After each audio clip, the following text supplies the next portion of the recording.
In the name of the Father, the Son, the Holy Spirit. Amen. Heavenly Father, as we come together for this Bible study, we ask for your blessings and guidance. Please bless each member, those listening online, and any newcomers who may join us. Use this group mightily, Lord, to spread your word and your love. May your Holy Spirit be our guide as we study your word. Help us understand and apply your teachings in our lives, growing in faith and love. May our Mother Mary teach us to receive your word, to bear your word, and to share your word to others. We thank you for this opportunity and offer this time to your glory. In Jesus' name we pray. Amen. In the name of the Father, the Son, and the Holy Spirit. Magandang umaga, magandang gabi. Good Ang evening po. topic natin ngayon ay Our Life in Christ. At ang ating regular reader ay si Sister Kite. Okay, our life in Christ. Jesus, you are one thing that matters for us. You dwell most intimately within us with the Father and the Holy Spirit. God has poured out his love into our hearts by means of the Holy Spirit. Romans 5:5. You are within us, waiting at the door of our hearts for us to accept you. I stand at the door and knock. If anyone hears my voice and opens the door, I will come into his house and eat with him, and he will eat with me. Revelation 3:20. You have always been in our hearts. Only you can satisfy all the love yearnings within our hearts. I have told you this so that my joy may be in you and that your joy may be complete. John 15:11. Your love brings the perfect love of God that heals all our fears. There is no fear in love, but perfect love casts our fears. 1 John 4:18. You heal the ugliness of our sinful nature, and so we begin to see our beauty, a sharing in your beauty. There is transformation from one degree of glory to another into the divine image. All of us then reflect the glory of the Lord with uncovered faces, and that same glory, coming from the Lord who is the Spirit, transforms us into his likeness in an ever greater degree of glory. 2 Corinthians 3:18. We realize that we are lovely and worthy to be loved by you. This beauty is a gift from you. We participate in your very nature. In this way, He has given us the very great and precious gift He promised, and may come to share the divine nature. 2 Peter 1:4. Your love allows us to see ourselves as loved infinitely by you and as beautiful and desirable to you. How beautiful you are, my love. How beautiful you are. Song of Solomon 1:15. One with you, we share also a oneness with our Heavenly Father and the Holy Spirit. For through him we have access in one spirit to the Father. Ephesians 2:18. Part of our life in you is to share in your suffering. Indeed, all we want to live a godly life in Christ Jesus will be persecuted. 2 Timothy 3:12. Jesus, you tell us that if we want to follow you, we will share in your suffering. If anyone wants to become my followers, let them deny themselves and take up their cross and follow me. Matthew 16:24. You call us to be co-crucified with you. I have been crucified with Christ. Galatians 2:19. Saint Peter tells us, but rejoice in so far as you are sharing Christ suffering, so that you may also be glad and shout for joy when his glory is revealed. If you are revealed for the name of the Christ, you are blessed, because the Spirit of glory, which is the Spirit of God, is resting on you. Yet, if one suffers as a Christian, do not consider it a great disgrace, but glorify God because you bear his name. 1 Peter 4:13-16. But we know Jesus, that in such sufferings we give us strength to, to bear all things, and you live within us as a sweet fragrance. I can do all things through him who strengthens me. Philippians 4:13. Our life in you, Jesus, produces fruits of holiness. Whoever remains in me, with me in him, bears fruit plenty. And I commission you to go out and bear fruit that will last. John 15:5-16. Our life in you, Jesus, is the goal of all our efforts for our own sanctification, for effective witnessing, and for your glorification. I reckon everything as complete loss for the sake of what is much more valuable, the knowledge of Christ Jesus my Lord. For his sake I have thrown everything away. I consider it all as mere garbage, so that I may gain Christ and be completely united with him. Philippians 3:8-9. During the day, we will frequently raise our mind and hearts to you by silent prayers.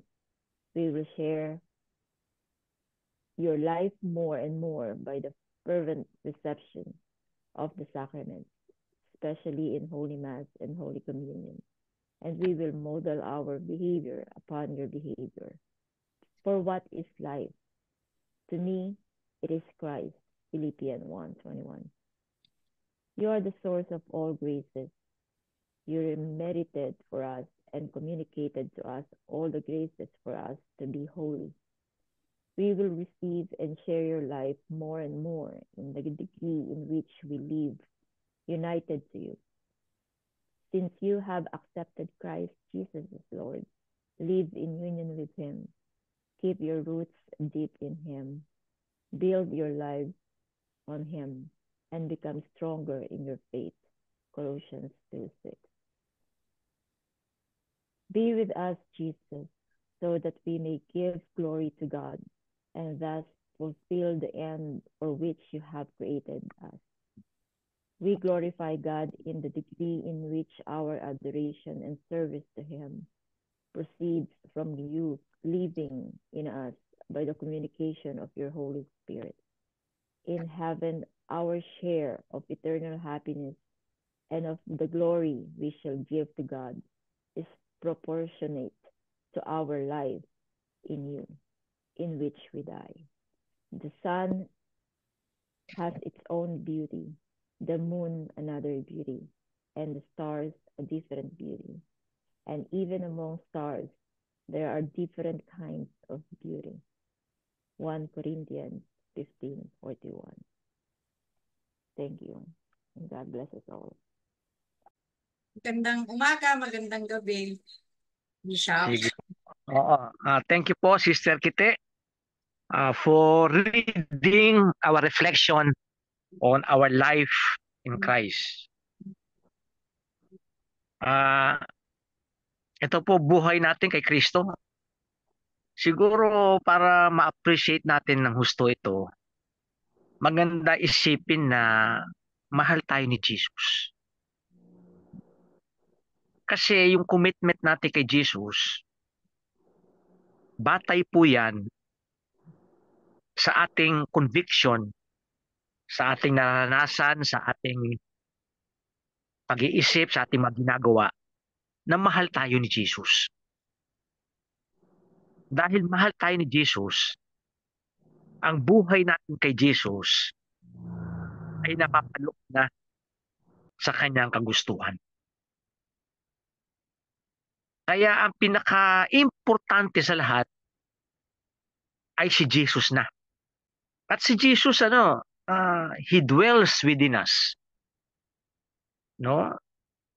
God has poured that into our hearts by the Holy Spirit, no? If you love me, keep my commandments. My Father and I will dwell in you. Kaya nung isinare ko po sa inyo kahapon yata yung tungkol sa experiences ng madre, yung may isa siyang babaeng sinama sa katedral. Tapos nagtatanong yung babae, ano yung relic na yan ng tabernacle? Ang sabi ng madre, hindi yan relic. Si Jesus yan. Tapos sabi nung babae, kung si Jesus siya, bakit siya nandiyan? Of all places. At sabi ng madre, si Jesus nandiyan para sa iyo. Visit a church. Ang natin pinupuntahan doon, ang Blessed Sacrament. Because Jesus is there. May isang madre din ipinasyal siya sa mga ibabang mga protestanting yung worship places nila. Magandang lugar. Sabi ng mga protestante, o sister, masabi mo sa aming place of worship. Sabi niya, maganda. Pero wala dito si Jesus sacramentally. Sa Catholic Church, si Jesus present sacramentally. Ngayon, kung ito po yung naiigting na sa atin, mahalaga na tuwing may opportunity tayo, bumibisita tayo sa Blessed Sacrament kahit na few minutes. Kasi si Jesus yun si Jesus. Hanggang ma-develop sa atin ang Eucharistic spirituality. No? Tapos we look forward sa communion.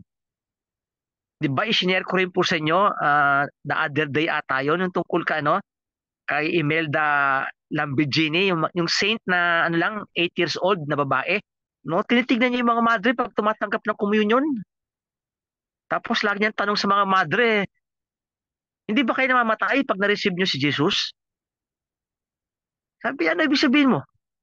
Kasi sabi niya, you receive Jesus, you die of love and happiness.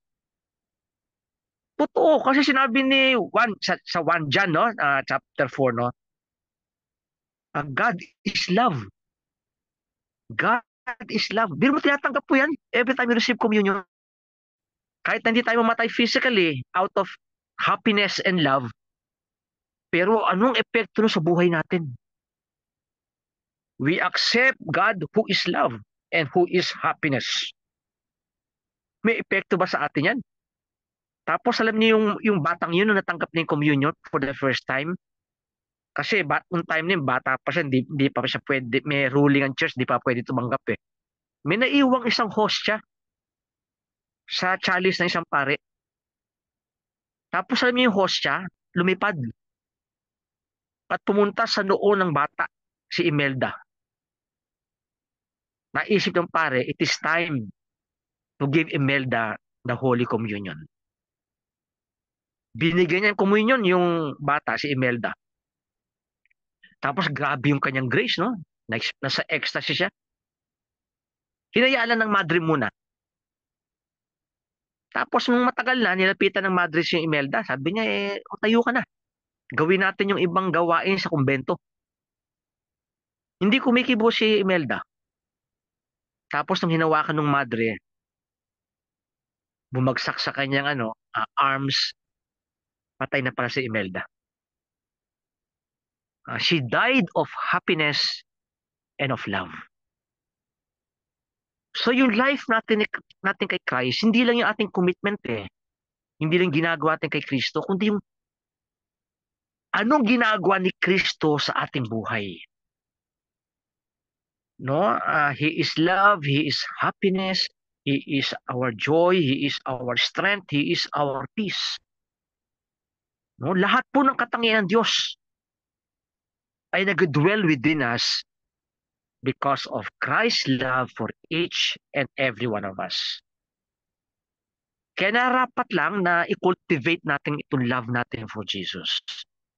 No? Kasi ito na ang pinakabuhay natin sa mundong ito hanggang sumakabilang buhay tayo na tayo ay na kay Kristo. Kaya siguro pinaka-tema natin sa reflection natin mahal tayo ni Jesus. Ah, i-dwell po natin yan mamaya sa pagtulog natin. No? Mahal ako ni Jesus. No? Pagkatapos ng mahal ako ni Jesus, balikan niyo po to. Wala pa namang ilang minutes to. Wala pang 12 minutes. Balikan niyo po ulit, no? Para talaga manarish tayo spiritually. Talagang He is within us, no? Convinced ba tayo? Siguro kayo, matanong ko kayo ngayon. Naniniwala ba kayo na si Jesus ay nasa inyong puso ngayon? O, wala ba tayong mortal sin? He is within us. Biro mo, ayan yung biro mo yung nung gift ni Lord sa atin. He is within us, hindi lang with us. He is within us. Kaya kahit nag-iisa ka sa bahay, halimbawa si Nanay Lucy, no? Si Nanay Lucy at your age, no? Biro mo, Nanay Lucy, isipin mo lang, no? Si Jesus sa puso nyo. No? Si Jesus sa puso nyo. At magiging santo kayo, santa, Nanay Lucy. Naniniwala po kayo dyan, Nanay Lucy? Siguro isipin nyo, ako maraming tao, mga iba pangit ang tingin sa akin. Mga iba tingin sa akin, okay ako. Pero hindi po mahalaga yun. Ang mahalaga kung anong tingin sa inyo ni Jesus na yun. Kaya isang way ulit to renew yung fervor natin na laging in-advise ni St. Padre Pio, you go to confession. Pero siguro sa atin lahat, no? Si Padre Pio advice niya, once a week we go to confession. Parang cleansing, no? Sabi niya parang bahay, malinis na yung bahay, kahit na hindi ginagamit, pero inaagiw. Yung confession, inaalis to, parang dinadust off. No? Of course, sa 1 John 1:7, nakalagay doon, the blood of Jesus purifies us from every sin. Hindi lang po napupurify ang ating bawat kasalanan, kundi nagkakaroon tayo ng healing sa ating mga wounds sa buhay. So yung mga topic na inner healing, alam nyo ang best medicine sa inner healing? Go to confession and receive Jesus in the Eucharist. Ngayon, siguro sa inyo, maaaring kahit na once a month. Siguro nanay, ganun po gawin nyo, nanay. This week, masama kayo sa anak nyo. Punta sa pare, magumpisal. Ano man sabihin ng nakaraan ng mga ibang tao ngayon, hindi na po mahalaga. Kasi naikumpisal na eh. You are a new creation. Bagong nilikha ka na. Sinabi ni St. Paul sa 2 Corinthians 5:17, if anyone is in Christ, he is a new creation. The old has gone, the new has come.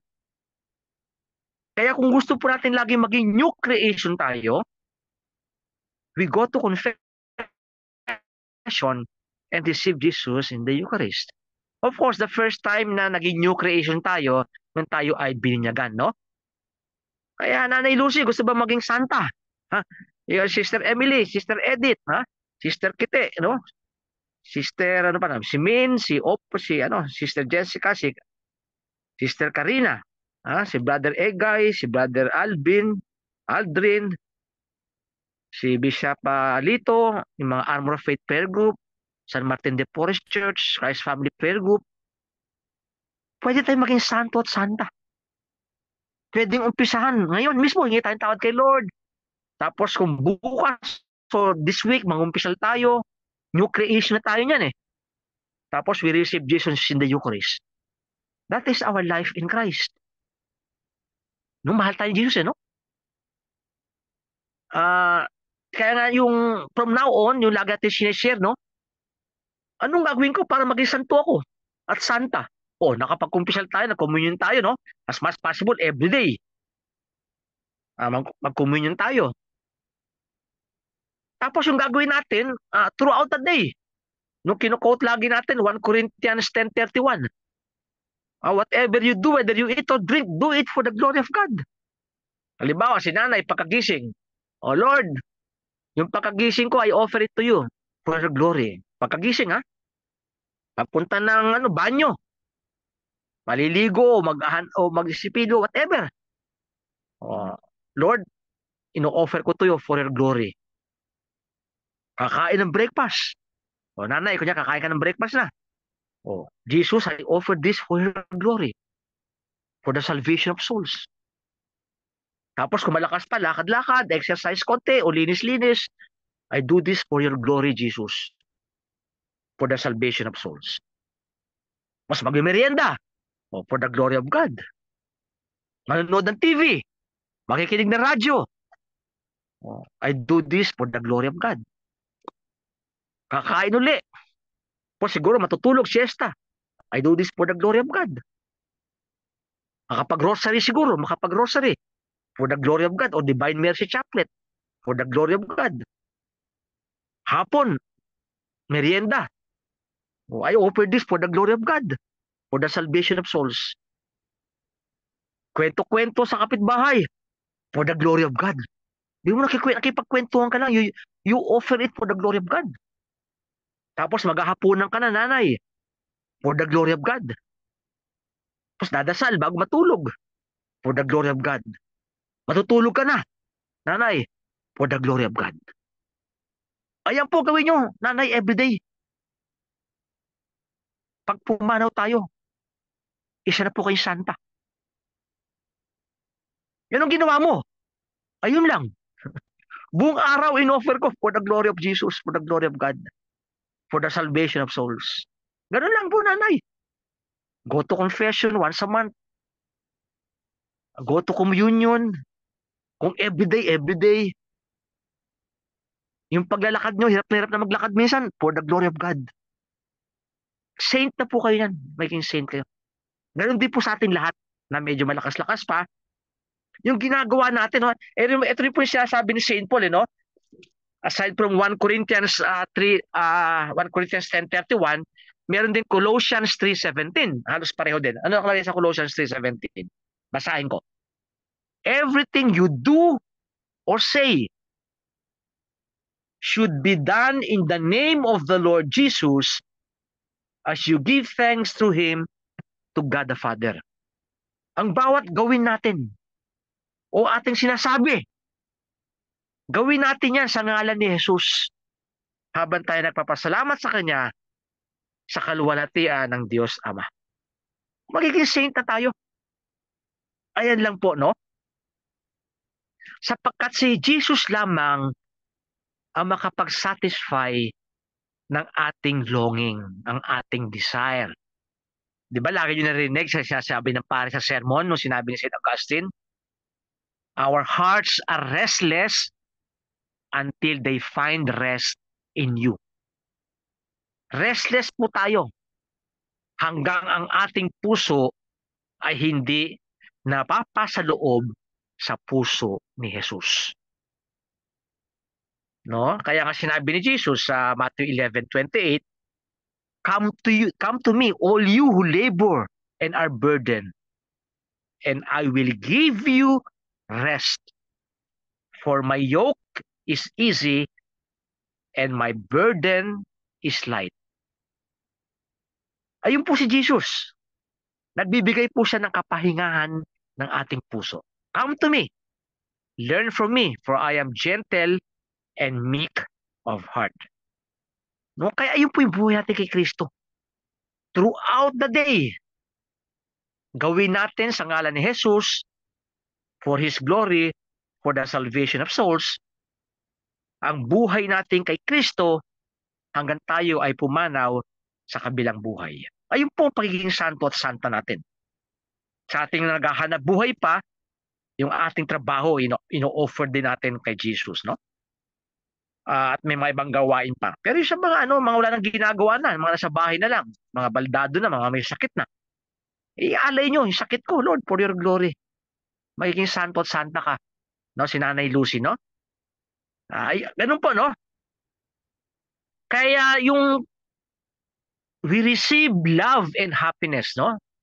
The love and happiness of God, no? dahil we receive the love and happiness of God, God heals all our fears. Lahat ng ating kinakatakutan. Marami tayong kinakatakutan eh. Minsan yung mga kinakatakutan natin, lumilipas, nawawala sa ating isipan. Pero may mga times dumarating na takot tayo. Marami tayong kinakatakutan, mare. Pero pag maalala mo lagi na si Jesus is within me. I-emphasize nyo po mamaya po, pagtulog nyo po, no? Mahal ako ni Jesus. Jesus is within me. Nasa puso ko si Jesus. Yung mga takot natin nawawala. Ayan po nakalagay sa binasa ni Sister Kite sa 1 John 4:18. There is no fear in love, but perfect love casts out fear. No, kung may makabasa po dyan Tagalog mamaya at sa pag-share nyo ng 1 minute or 2 minutes, pakibasa po yung 1 John 4:18 sa Tagalog. There is no fear in love, but perfect love casts out fear. So kapag natatakot po tayo, isipin nyo, mahal ako ni Jesus. Jesus is in me. Jesus is love and happiness. Jesus, marami akong fears, marami akong takot, marami akong anxieties. Jesus, nade-depress ako. Jesus will heal all of these negative emotions. Kung ano man gumugulo sa ating isipan at sa ating emotion. Because perfect love casts out fear. Minsan naisip natin mga nagawa nating mali, kasamaan sa nakaraan. Nung parang pangit na yung ating buhay. Jesus will heal the ugliness of our sinful nature. Ayun po ginagawa niya. He makes all things beautiful. May song sa charismatic. In His time, He makes all things beautiful. In His time. Ayun po si Jesus. Dahil si Jesus, mahal tayo, at nasa atin si Jesus, He makes the ugliness of our sinful nature beautiful. Ayun po ginagawa ni Jesus. Hindi niya tayo kinokondemn. There is no condemnation in Christ. Diba? Nakalagay kay St. Paul yan, Romans 8. No? Or even Galatians 5, no? There is no condemnation in Christ. There's only peace. Kaya pag meron kayong condemnation, inuusi kayo nakaraan naman nagawa niyo masama, call on the name of Jesus. Jesus is within you. He heals. He transforms our ugliness. Tapos makita mo yung beauty mo. Yung beauty mo in Jesus. No, makikita mo yung kagandahan mo. Kaya nakakangiti ka na. In spite of everything na nangyari sa buhay natin, nakakangiti tayo. Because we see our beauty in the beauty of Jesus. Di ba? May song, beautiful, beautiful, Jesus is beautiful, and Jesus makes beautiful things of my life. Ayun po ginagawa ni Jesus. Dahil mahal niya tayo eh. Kaya yung life natin kay Jesus ay nag-respond lang tayo sa pagmamahal ni Jesus sa atin. And Jesus is within us to make our life beautiful. Kaya isinare ng Word of God dyan na binasa ni Sister Kite sa 2 Corinthians 3:18. Maganda po ng topic natin to. Balikan nyo po, no? Kahit balikan nyo po, no? Ano po nakalagay sa 2 Corinthians 3:18? All of us then reflect the glory of the Lord with uncovered faces.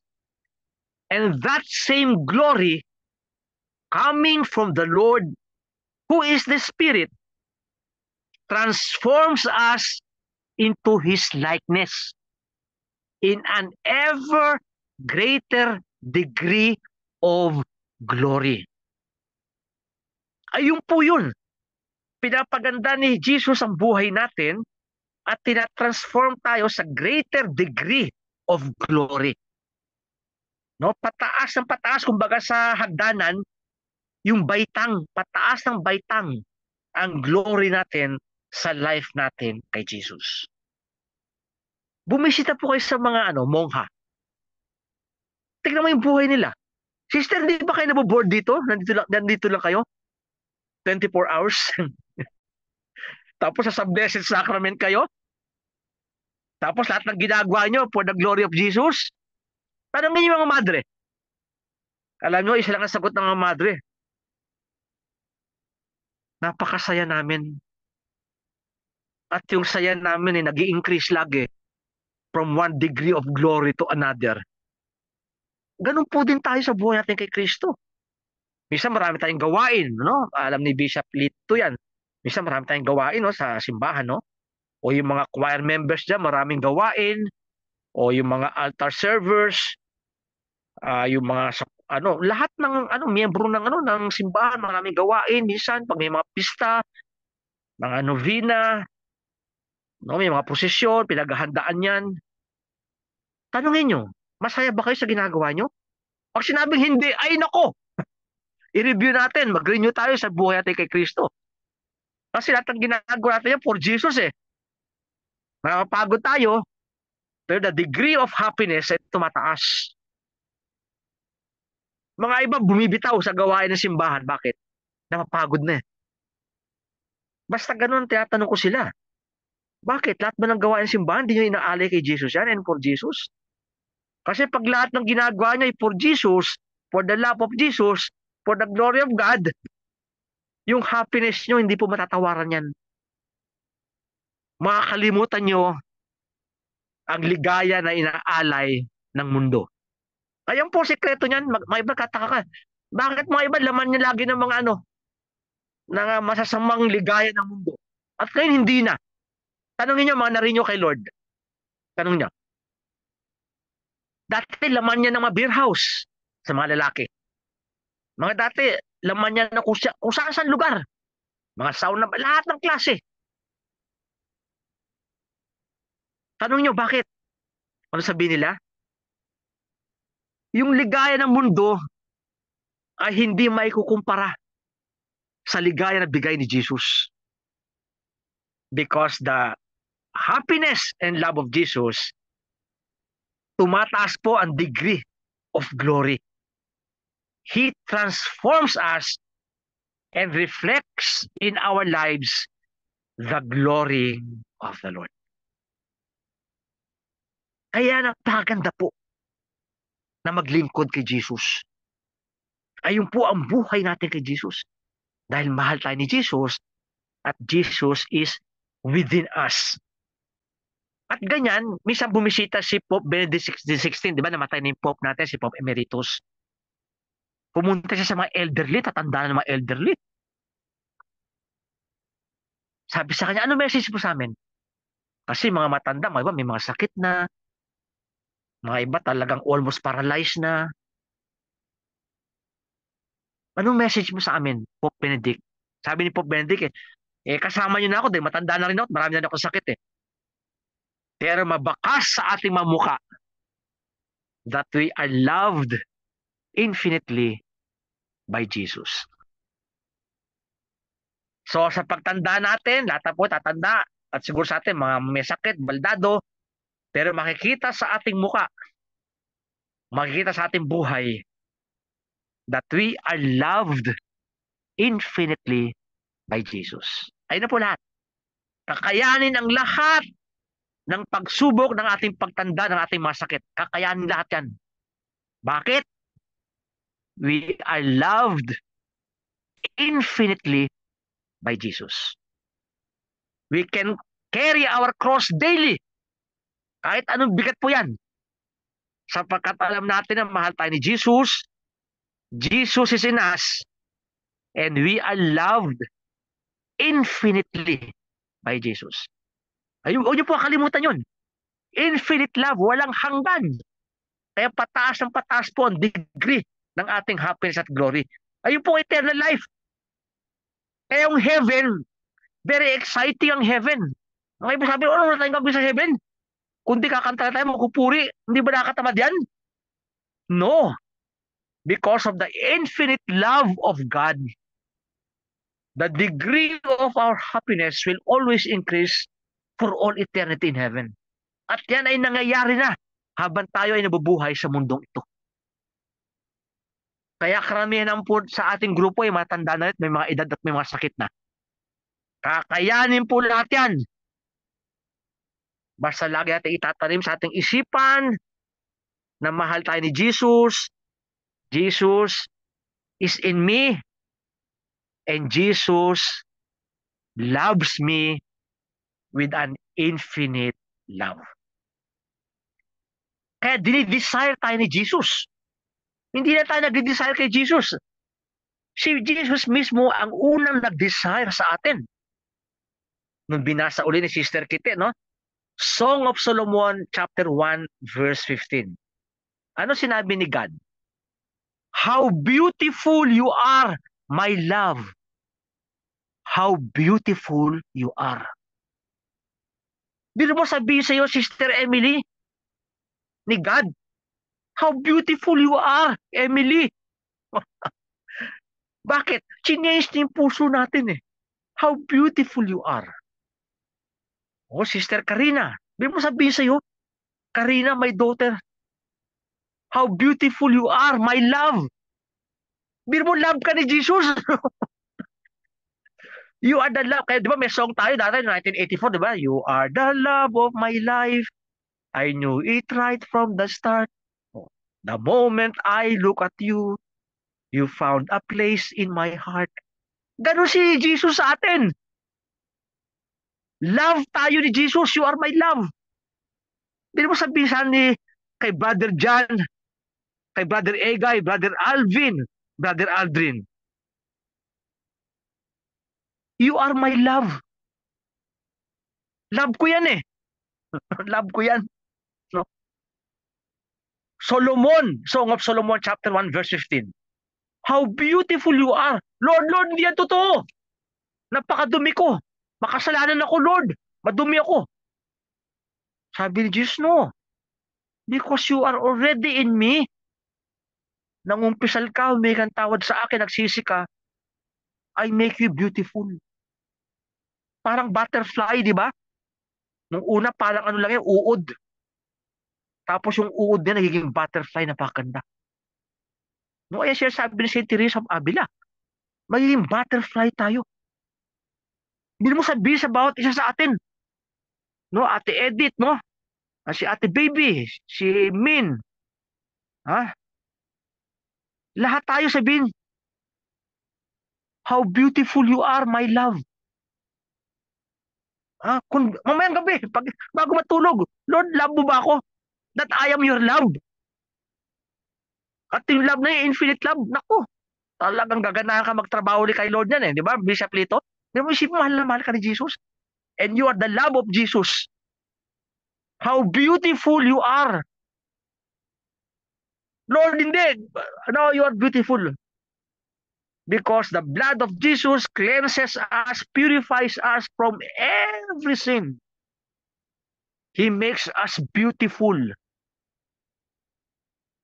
Dahil one tayo with Jesus, our life in Christ, dahil we believe in God, one God in three persons, we are also one with the Father and the Holy Spirit. Love tayo ng God the Father. You are the love of my life. Pero it is an infinite life. Tapos sabihin sa atin ng God the Father, you are the love of my life. How beautiful you are. Kaya yung God sa atin, Father eh. Kaya we call God our Father. Kasi love niya tayo eh. Kasi mga ibang tingin sa God, judge eh. Nakakatakot na judge, may pamalo. Pupupukin tayo. Papaluin tayo. Siguro tatay natin, pinapalo tayo, kaya kaya natin, Diyos natin, ganyan din eh. No, no. Sinabi ni Jesus sa John, chapter 42, the Father Himself loves you. The Father Himself loves you. That He sent His only Son so that we may not perish but have eternal life. Ganun ang pagmamahal ng Diyos Ama sa atin. Ganon din po ang Holy Spirit. Send forth your spirit. Nakalagay sa Psalm 104. And they shall be created, and you shall renew the face of the earth. Sa Genesis 1:1, di ba nakalagay ron? And the Spirit of God hovers over the sea. Kasi the sea represents chaos. Ayun po yung Holy Spirit, nag-hover sa atin ng God Holy Spirit para ang chaos ng ating buhay ay magkaroon ng order. The Holy Spirit. Ano ba sinabi kay Mama Mary? The Holy Spirit, will dwell upon you. No? Ayun po yung kinakasihan tayo ng Espiritu Santo. Come, Holy Spirit, I need you. At madama natin that because the Holy Spirit is the love of God, the Father and God the Son, madama natin ang infinite love ng God sa ating puso. No? Kaya nga sa Ephesians 2:18 nakalagay, for through Jesus, we have access in one Spirit to the Father. No, it is the infinite love of God ushering us to the love of God. Binibit-bit na tayo. Kine-carry na tayo. Binubuhat na tayo patungo sa infinite love ng God. Ayan po buhay natin. Kaya madali na pong tanggapin. Medyo napapahaba ako medyo pagpasensyahan nyo 5 minutes pa ako. Kasi ito na po yung magandang buhay natin kay Jesus no? Dahil na kay Jesus tayo, part ng buhay natin kay Jesus ay suffering. Maging topic po natin yan, redemptive suffering. Jesus wants to live His passion, His death, and resurrection sa buhay natin. Will you allow Jesus to live His cross in us? Kasi part of our life in Christ is suffering. No, nakalagay sa 2 Corinthians, Timothy 3:12. No, 2 Timothy 3:12, no? Indeed, all who want to live a godly life in Christ Jesus will be persecuted. No, merong suffering in following Jesus, no? Kasi ibang values ni Jesus, iba tinuturo ni Jesus. At dahil mahal natin si Jesus, kung anong tinuturo niya, kung anong gusto niya, ay siya sa buhay natin at sinasabi natin, no? Indeed, all who want to live a godly life in Christ Jesus will be persecuted. Kaya siguro, ayan, dagdag ulit mamayang gabi, no? Mahal ako ni Jesus. Jesus dwells in me. Jesus makes me beautiful. I am the love of Jesus. Tapos tanong ni Jesus, will you live my cross in your life? Bahala na kayo sumagot. Ayun po yung redemptive suffering na topic natin last time. No? Ganon. Sa mga sufferings natin, si Nanay Lucy, iaalay nyo na kay Lord. Sufferings nyo yun Cross ni Jesus yan sa buhay nyo. Ialay nyo kay Jesus. Kaya nga sinabi ni Saint Paul sa Galatians 2:19, I have been crucified with Christ. No, masabi rin po natin yan. I have been crucified with Christ. Tanggapin po natin yung cross sa buhay natin. Jesus, if you want to leave your cross in me, tinatanggap ko po. Then you become a saint. You become a saint because you have been crucified with Christ. No? Kaya... May tanong po ako. Sige po, may tanong po kayo. Halimbawa, yung mga battered husband or battered wife. Tapo. Pinugulpi sila, di ba? Tapos, ano yun, sasabihin nila, i-offer nila itong pabubugbog na to, i-offer nila for the glory of God. Parang gusto ba ni Jesus Christ na nasa isang toxic na relationship? Paano po ba yun? Hindi po yun ibig sabihin natin yan, no? Yung pambubugbog, may ano po yan, kasi justice po yan, no? Kailangan sa justice, hindi po pwede mangyari yan.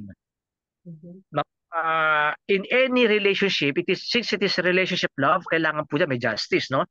Hindi pwedeng manakit sa kapwa mo. So, ang pagmamahal mo sa mga battered wife na una i-demanda mo yung ano, yung kasi may mga battered na lalaki din, no? Although mas marami yung battered na babae, no? Ang una, iyan mo yan, i-demanda mo yan. Pangalawa, humiwalay ka diyan dahil ano yan, toxic relationship yan, no? It is not a relationship of love, no? Hindi po yung ibig sabihin natin ng cross, no? Ang mga cross na sinasabi natin, limbawa, you are against abortion. Against ka abortion pag may batas na liba sa states, kinukulong yung mga pare at madre at yung mga lay people na nag-rally against abortion. Pwede kayo kulong nun. That is the cross. No? Sabi mo, ayun, kasi ano yun, unjust cross yun, no? Na wala kang magagawa doon kasi batas yun eh. Batas yun, no? Ganun yun. Halimbawa, contraception, against sa teaching ni Jesus yan. Kunyari, pwersahin ka ng gobyerno sa government hospital, magbigay ka ng contraception, pwede kang sipain dyan. That is your cross. O sa mga Katoliko sa states, mga nurses halimbawa, kasama sila sa pag-oopera ng abortion. Hindi pwede sa Katoliko yun. That is a cooperation with the sin, with mortal sin. Cross po yun, cross. Na pwede, you can lose your job because of that. No?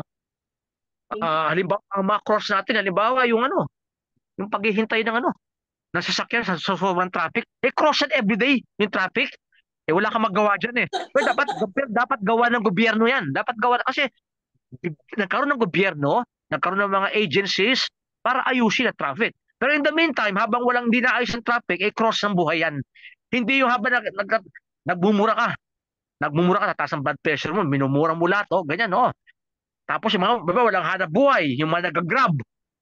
Dahil pa nag-grab, pag matraffic, hindi po nasa-charge yan, hindi ka taxi. No, 2 hours na sa traffic yan, walang kinikita yung grab driver. Cross yan. Pwede dapat gawa ng paraan yan. No? Pero habang ginagawa ng paraan yan, nagiging cross sa buhay natin yan, no?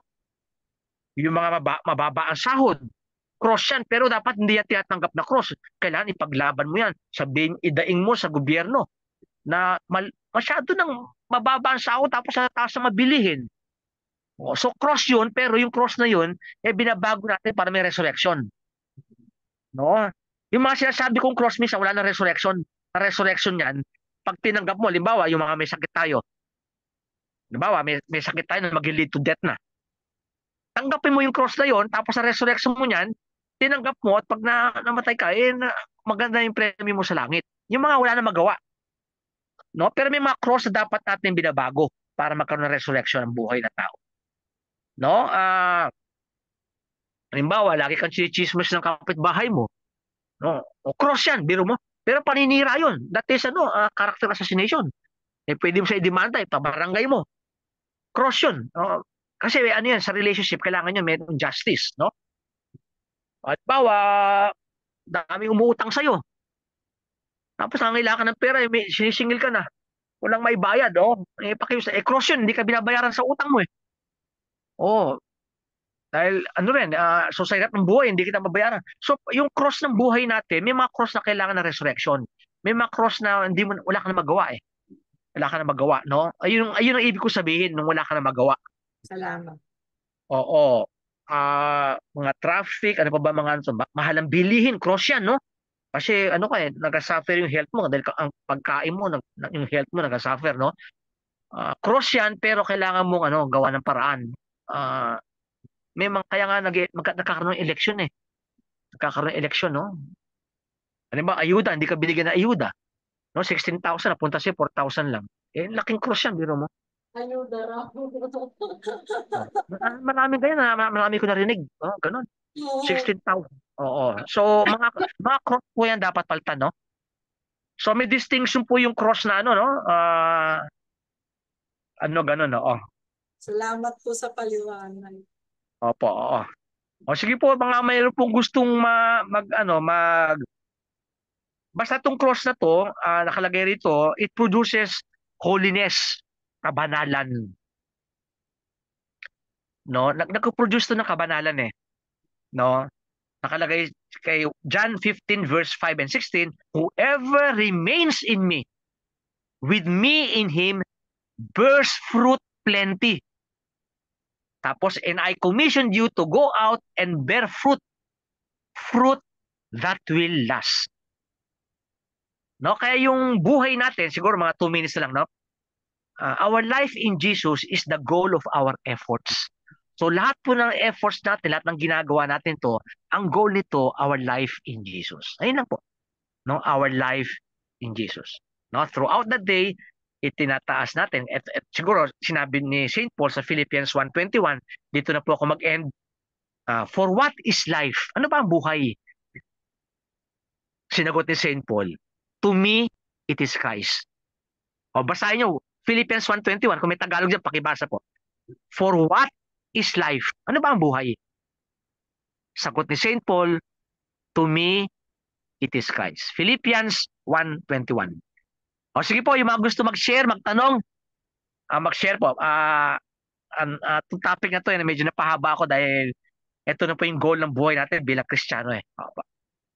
Meron pong gusto magtanong or mag-share? Bishop Lito. O Bishop Lito, mag-share ka. O. Sige po. Sige po, Sister Ate M. Emily. naman to. Sakali ba, di ba, lahat offer everything to Jesus. Opo. Jesus, this is for you. Jesus, I offer this for you. Paano din yung pagka mga moments na tinatamad ka? Opo. Tinatamad kang magasal. Sabi Tinatamad mo. kang kumilos. Oo. Lahat Sabi ng mo, bagay mo, mula umaga hanggang gabi, tinatamad ka. Offer Oo. pa rin yun. Sabi mo, Jesus, tinatamad ako. Jesus, tinatamad ako hindi ko alam kung bakit ako tinatamad. Tinatamad ako, maaaring mahina ako, Jesus. Tinatamad ako, mahina ako. O Jesus, tinatamad ako dahil siguro marami akong iniisip, no? Mental stress. Naka-effect sa akin yan. Nangyayari din po sa akin yan. Minsan wala akong maginagawa, bakit tinatamad ako? Bakit? Yung siguro sa isip mo, sa sakit ng katawan mo, sabi mo, Jesus, tinatamad ako eh. Jesus, hindi ako kunyari, spiritual reading. Kasi isang advice po lagi ng mga para lumago tayo kay Lord, spiritual reading every day. Pero di ko po nagagawa yan dahil yung tinatamad ako, Jesus, mag-spiritual reading. Ang prayer ko na lang, Jesus, sa isip ko, Jesus, oo. Part yan part ng offering, hindi niya ba? Oo. Okay po, ate, ano pa? Di kaya parang meron din tayong pagkukulang doon. Kasi, di ba sinasabi sa proverb, may patungkol sa Proverbs na tungkol sa discipline eh. Opo. Hindi kaya parang meron tayong pagkukulang sa self-discipline? Opo. Kayo na po makaka-decide, no? Ako kasi alam ko kung tinatamad lang ako. Kasi yung pagkatamad, minsan sinful yan. Yung pagiging tamad, sinful. Halimbawa, tinatamad ka pumunta ng magsimba. Sinful na katamaran yan. No? Kasi you have to go to mass. So sinful yan na katamaran, no? Sabi mo, tinatamad ako dahil maling maling katamaran. Yung tamang Labanan. opo, oo, kailangan labanan yun kasi temptation yun na temptation yun na hindi mo siya i-worship, no? Ganun po yun. So kayo na po makakaalam kung sinful yun o hindi. Yes. No? Kasi talaga minsan masakit ang katawan mo o ano talaga hindi ka in good disposition. Sabi mo kay Jesus, you're not in good disposition. Maaaring lagi kang puyat for the past days. Sabi mo kay Jesus yan, oo. Ganon. Kaya lagi si Jesus, lagi si Jesus. Lagi si Jesus, oo. Magkakaroon po kayo ng parang tao dyan, spiritual antenna. Yung antenna, nalalaman nyo kung ito po'y katamaran lang o katamarang kasalanan. Kayo po makakaano po yan eh. Spiritual yung antenna kung tawagin natin yan, oo. Kayo po nakakaalam yan. Oo. Pero hindi naman masama pag tinatamad. Hindi po. Oo. Siguro paminsan-minsan lang.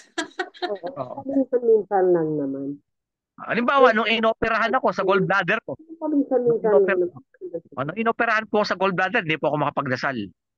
Oo. Ano po yun? May dahilan. So, ang dasal ko nun, puro spontaneous. Hindi ako makapag-rosary, hindi ako makapagbasa. No?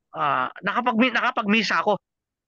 Pero hindi ganun concentrated. Dahil inoperahan ako sa gallbladder ko. Mga isang buwan yun. Oo, ganun. Kayo nagkakaroon ng spirit antenna kung talaga ito ay sinful na katamaran o hindi. Kayo po makakaalam. Dahil may life kay Jesus. Normal lang naman pala, Bishop. Oo, normal lang talaga na nangyayari sa atin. Oo, ganun po yun. Oo. Thank you, Sir Ems. Apo. Kung gusto mo mabot, 5 minutes na lang. Si Sister Vicky, sinasama din natin sa ating prayer.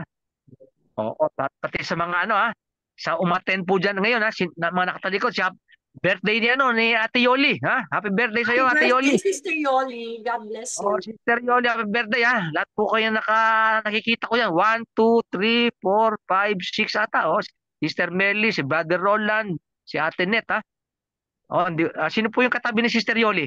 Hindi ko makita. Nakatalikod eh. Oo. Yan, oo. Si brother, si Paul, ha? Oh, John Paul, ha? God bless you, John Paul. Hi, John. Yeah. Oh, si John Paul, oo. God bless. Oh, yan si John Paul, oh, talagang mahal na mahal ni Jesus yan eh. Oh, love of life yan ni Jesus, oh. Oh, bless you, ha. God bless po. Mm-mm. Amen. Good evening. Opo, oo. God bless. So yan, for the glory of God yan, for Jesus yan. Nakikinig lang kayo. Oh, nakikinig kayo for Jesus, oo. Oh. Whatever you do, whether you eat or drink, do it for the glory of God. Sa pakikinig nyo, you are giving glory to Jesus, no? Ganon. Sige po, sino pa pong mga ang gusto mag-share? May tanong?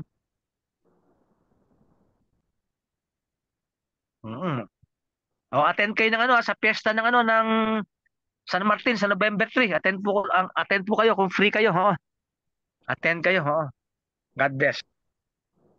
Hindi kaya tayo dayain ng devil? May message. Opo. Ano po nakalagay? Hindi kaya tayo dayain ng devil? Okay lang yan, mabait naman si God. Okay lang yan, merciful naman si God. Kaya okay na lang at kampante ang marami. Dapat kay hindi lang okay, dapat okay na okay. Opo. Totoo po Opo, yan. nandyan yung deception ng devil, no?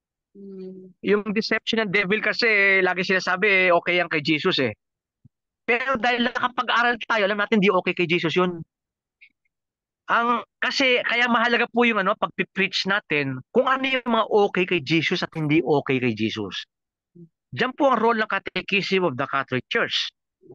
Nandiyan po yung mga sacred tradition ng Kaya ayan po yung mga kaya maraming protestante, mga born again, okay sa kanila ang walang imahe.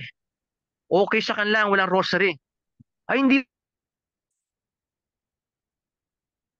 Nagpupul si Bishop. Bishop, nawala po kayo.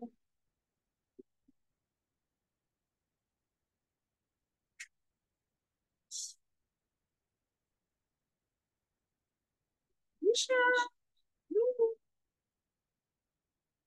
Pagbalik ni Bishop, final blessing na.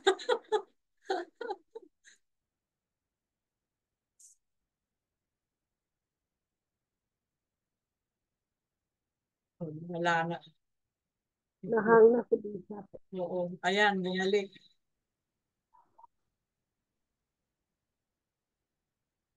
Nakamute po kayo. Nakamute po. Okay po, no? Kaya ito po yung role ng catechism tsaka ng preaching natin, no? Para malaman ng tao kung ano yung okay kay Jesus ang hindi okay kay Jesus. Halimbawa, may mga ibang Kristiyano, lalo yung mga born-again Protestants, okay sa kanilang contraception.